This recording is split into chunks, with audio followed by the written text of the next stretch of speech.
we gonna do? Right now we're importing over half our food.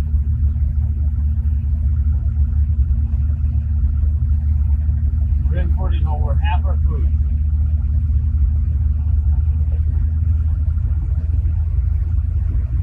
Wow. So why don't you guys just buy the farm? It's only $1 million. Joe came out 2 days later and he walked the farm with me and went back to Seattle and bought the goddamn farm. Turned around and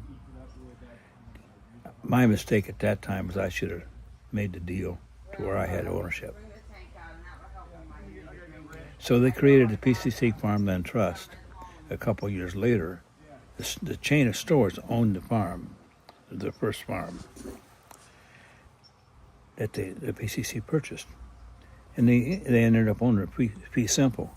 And quite a way the bankers and the people who understood that sort of stuff said, well, you probably shouldn't do it that way. And so they created a other structure, a farmland trust, to hold the farms. And so they began buying farms. And so I think now they own somewhere between 20 and 30 farms. The real issue has turned out to be it's not buying land. They're making lots of money over there selling food. It's the management, it's farmers. Who knows how to farm these? Who knows how to manage? It's not just management. People who have the skill and the knowledge to manage land and grow food organically. It's just not available anymore. So that's, originally we thought the issue was land, access to land, and it still is in some ways. But they've been very successful conserving, purchasing farm land. It's people who know how to farm, who know how to manage land, primarily manage land and farm it organically. That is the real issue now, here in the 2000s. So time changes, needs change, people change. And here we are. I find these 3 farms a treasure to our community. And we like to go to buildings and see museums. This was the museum. The schoolhouse, that barn, this barn, the dairy farm. This was all inhabited by the Jamestown tribe and the Clallam tribe. This is where they lived during the winter. This was the museum. This hard red wheat can only be raised around the 48 parallel and north. And it's the only climate that raises this wheat. And that is the wheat that is used in bread, okay? So when we put a tariff on it coming in from Canada at 25%, that's a problem because we import 95% of our hard wheat for breads into the United States from farmers in Canada, okay? This is soft white right here. It's worth really nothing in my book, but everybody wants it. That's what you make your sweet rolls out of and all that stuff. But everybody in the United States can grow soft white. Anywhere from Tennessee on up, Kansas, Iowa, Ohio can do soft white. But you have to be north and cold to do hard stuff. And then over here, then what we have, everything's coated on these boxes, okay, guys? David's organizing. Come, we're getting grain.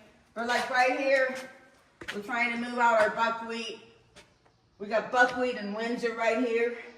This is just amazing. Nash did these containers, he did the concrete, he did everything. So you can see how devastating it is. He put in a major investment less than 10 years ago to have this property for another 15 years. This here is camelina seed, and it is a seed that when pressed makes probably your most healthiest oil that a person can use. Camelina oil, it's called. We would sell that for something like $25 for a little 12-ounce bottle. Each container is 2,000 pounds. This is why when Nash was being evicted from the property, I was so devastated because there is no way, I might as well give up right now, that we can move this grain and stuff. This here is rye vetch. This is our money crop right here. Ever since we've had the climate change that we recognize that drought comes with climate change, the government has poured a lot of money into subsidizing farmers doing ground cover crops. This is a ground cover crop. And a ground cover crop helps keep moisture into the soil, but it also will, depending on what items are in the ground cover, will add nitrogen to the soil. Okay.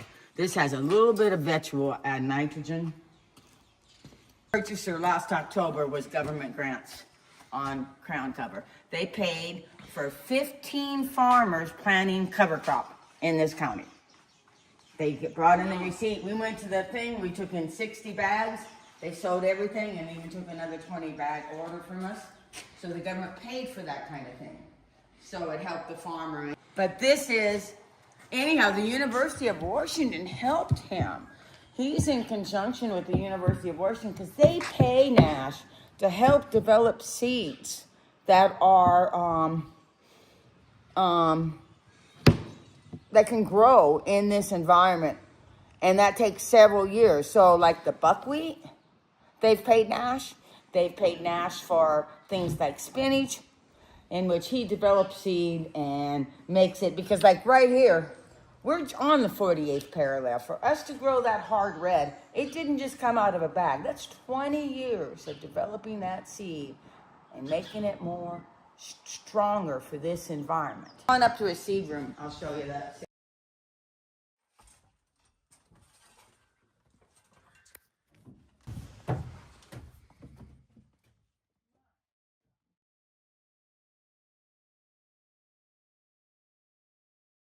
Nash's inventory of grain seeds that he helped develop. So he has all these different kinds of, you see, spinach from 2009, green kale. He has records on every one of these. He keeps records like you wouldn't believe.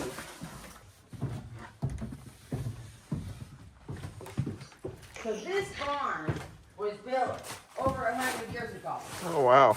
And the concept I like to talk about barns and people who can work, keep in mind 100 years ago, we did not have chainsaws.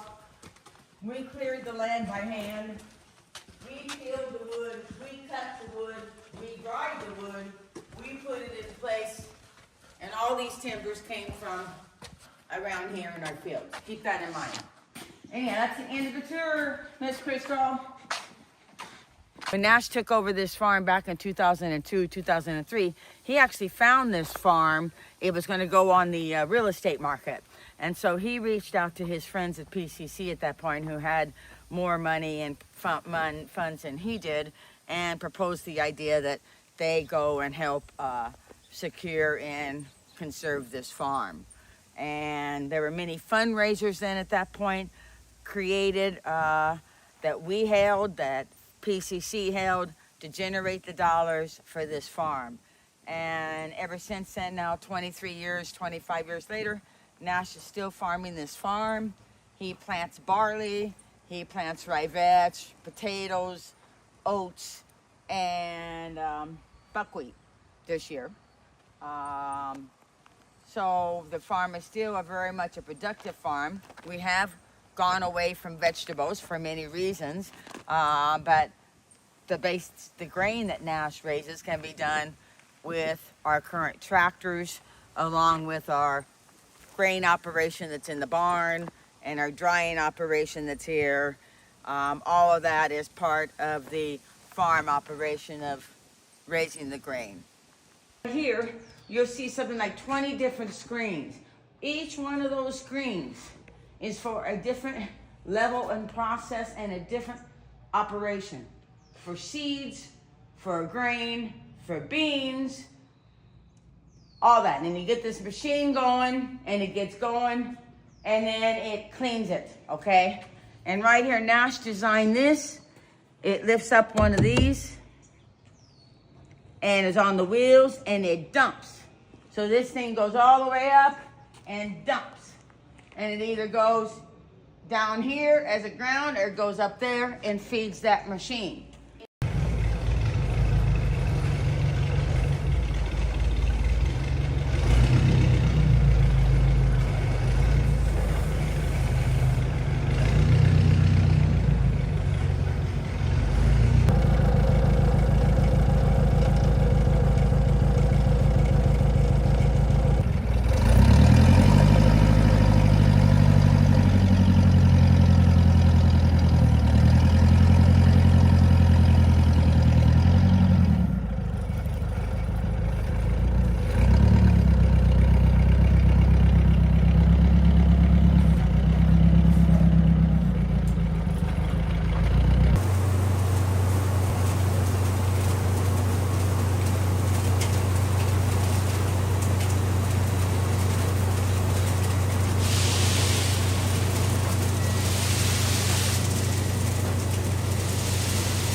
Up there is the seed cleaner or the grain cleaner, and it's just basically sorting out all the clean seeds from all the trash.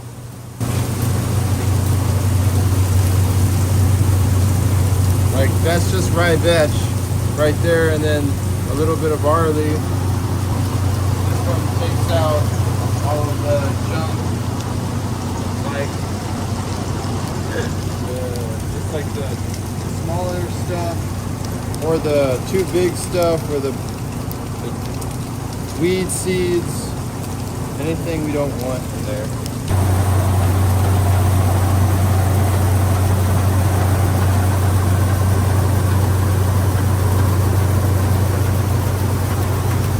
So what are those guys? Secondary one is for another seed cleaner, which is for smaller seeds, smaller stuff than this rye vetch. And this one goes to this cleaner, which is for rye vetch and bigger grains. Like this one here goes to where we put the clean rye vetch, and it goes into a hopper here. Basically, it just uses screens to filter the grain. Everything that gets filtered out goes into pipes that lead down into the bins. And the machine here is called the indent, which is able to separate the rye from the vetch.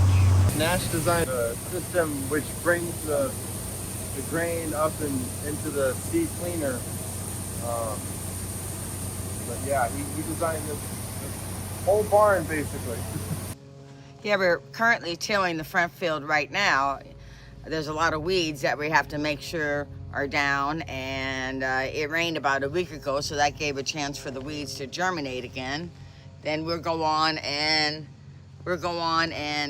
plow it right now. That's what Nash is doing, and trying to get it prepared for some type of crop. When you're organic, you're not spraying. The only thing you can do is make sure that the weed control, you have an effective weed control, either by doing a ground cover along with disking or disking. And we try to not disc too many times because the impact of the tractors on the soil.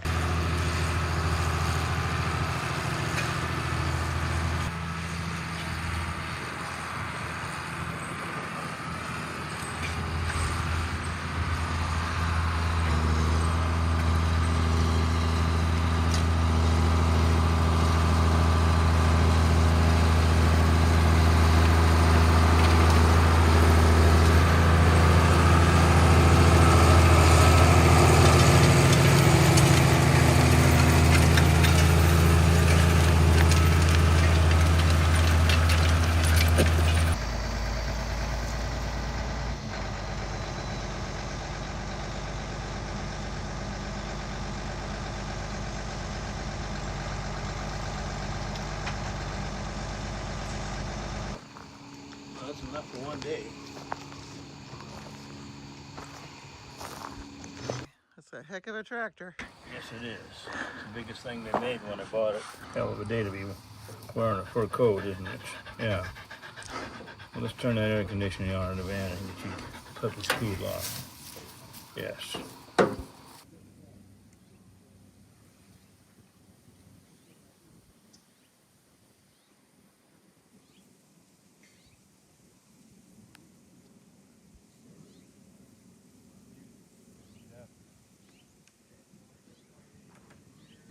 I'm 84. It's time.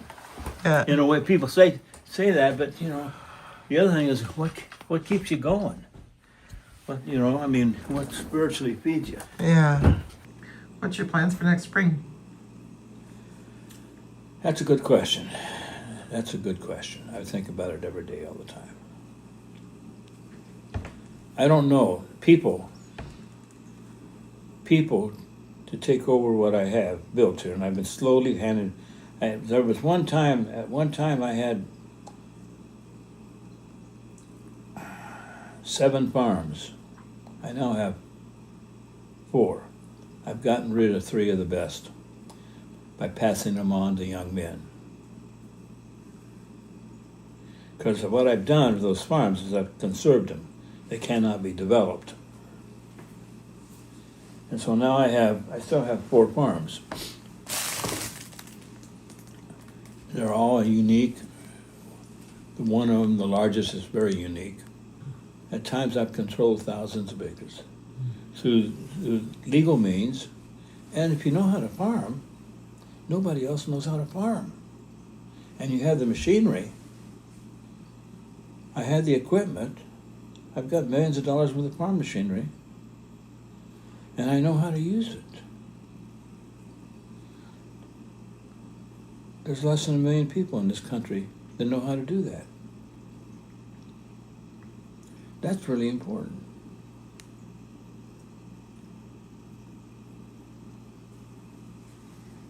Thank you for breakfast. Lunch.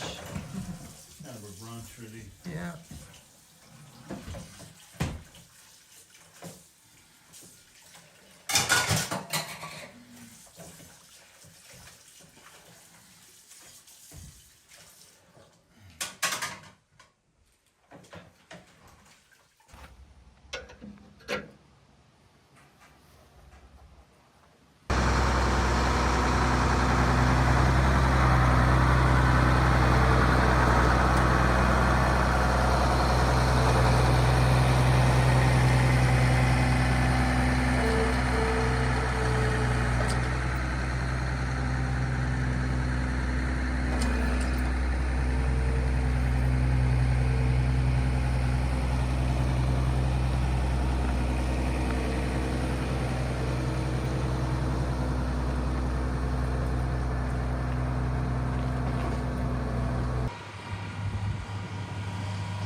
A lot of working people today that cannot spend this kind of money. Yep, nope, that's how I feel about it. You know, well, this was a load. So much. Okay, so 135 this, and then I'll pay that.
You know, potatoes are an easy crop if you do about a dozen things perfectly, like a lot of things, like what you do. You know, it's easy if you just do a few things right, and have the machinery do that. Why did you go back to potatoes, Nash? There's several reasons. The one fellow who used to grow potatoes is timed out the last couple of years. I've got all the equipment, because it takes in order to do anything over a garden, you need horsepower and equipment. I've got all that stuff. And you can do it by yourself, where the carrots you can't. You can. Mm-hmm. It's nice if I had somebody who knew how to manage equipment, but I don't, and I don't need it, really. I mean, I'd have some weeds. That field doesn't look near as good as I'd like to see it look. And so I had part of the field I'm using for potatoes. I used it because I'd had it as pig pasture. Oh. So it's got fertility out to, oh my God. Wow. Yeah. And I knew the system was going to be a problem in that part of the field. It's not a surprise. But the fertility, oh my God. Oh, and organics, yeah. It's all about managing fertility the year before, or the 5 years before, or whatever, yeah. 50 horsepower. Well, I think technically it's supposed to be a 70 horsepower, but it's a pretty nice tractor. It's all right. It's unusual to have a piece of equipment break down with less than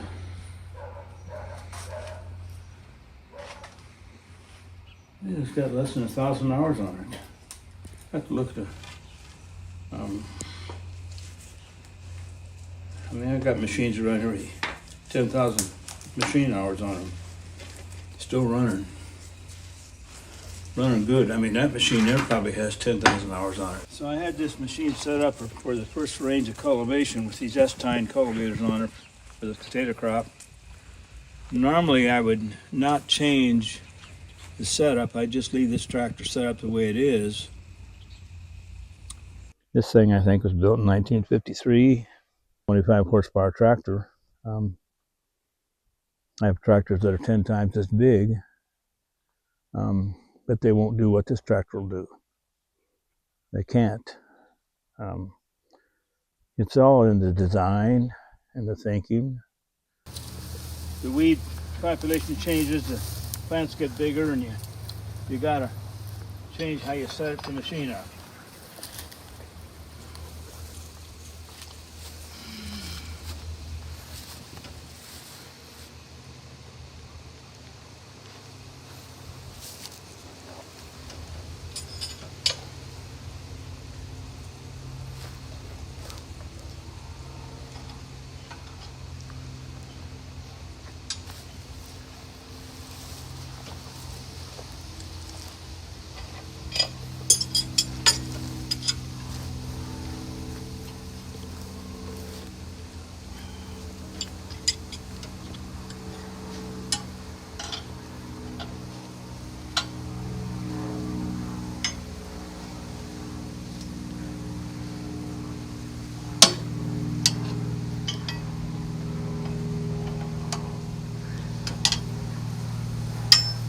Is it a new angle or a whole new blade or whatever you call it?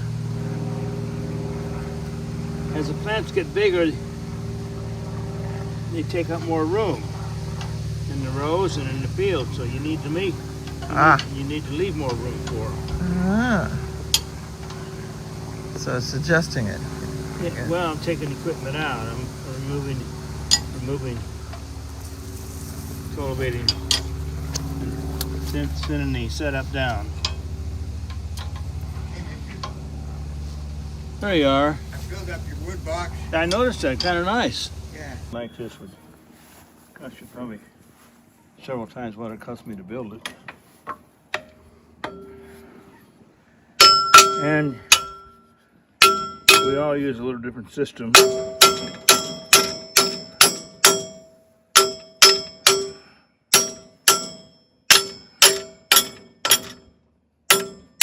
all of our equipment's a little different, and our fields are a little different.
Father's father was the youngest of 4 boys.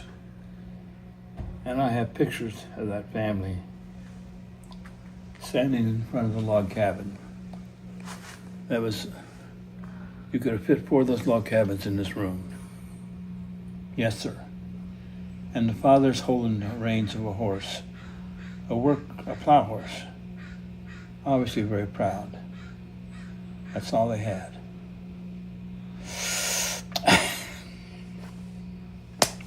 I think of that now, and it brings tears, but then, I mean, that was their savior,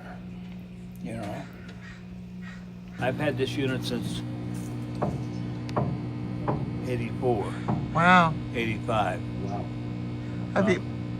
Have you had to rebuild the engine or anything? Never had to do a thing. I mean, that's reliability. Never done a thing to it. Change the oil.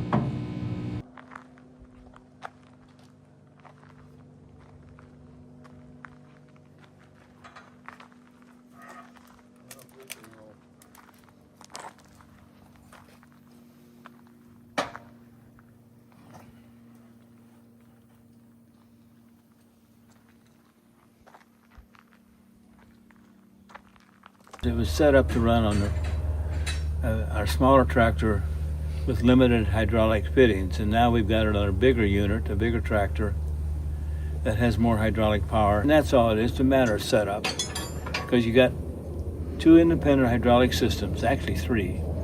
You got 2 chains, the digger chain and the supply chain that goes to the truck, and they both have their own hydraulic motors. And then you've got the hydraulic power that controls the depth of the digger in the ground. And they all need to be independent. So it's a little bit of a hookup finesse, which in farming you do it all the time. So that's kind of the challenge. We're part of the way there today. We got both hydraulic motors running, Kevin did. But you got to give credit where credit's due, and so I have to give credit to the people that raised me and showed me how to do this.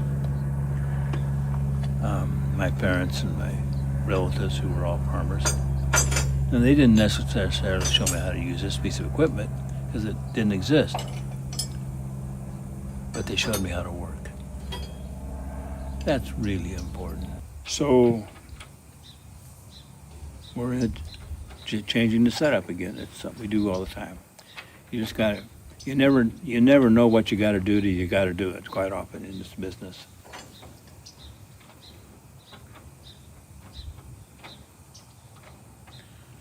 So it's just a matter of making sure you have the time to do it and taking the time to do it. Quite often in this business, we're forced to do something quickly with not enough time.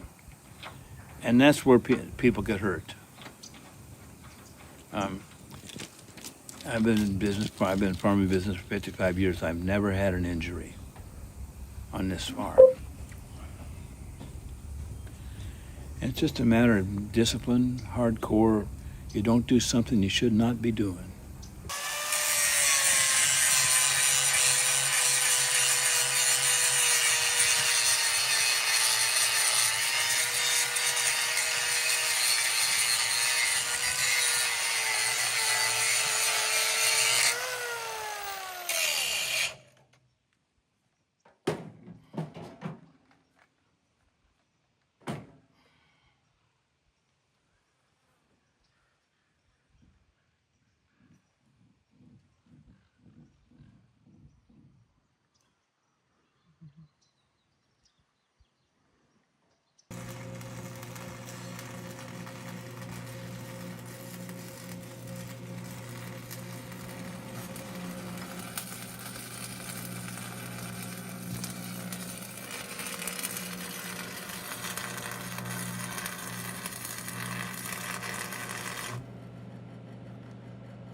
So these apple trees here, Nash planted back 25 years ago or more. There's several different varieties along with pear trees. And Nash came onto the farm and created this orchard here on the Delta farm. This year we'll do 2 or 3 different things. One, of course, just eating good apples.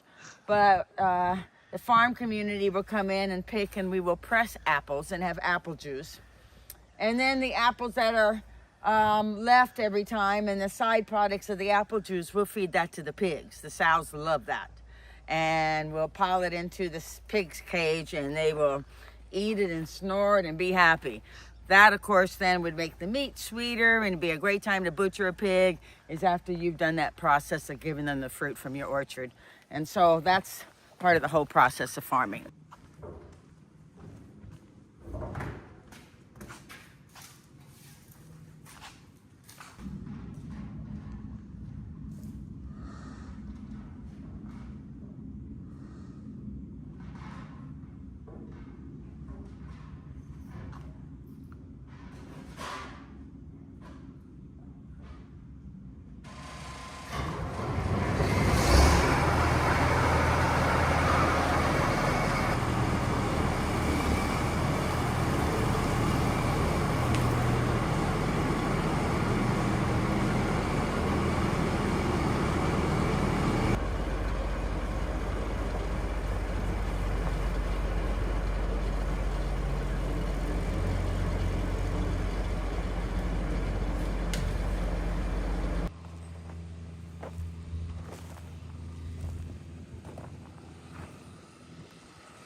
Well, you shouldn't eat onions, and I put onions in this, yeah.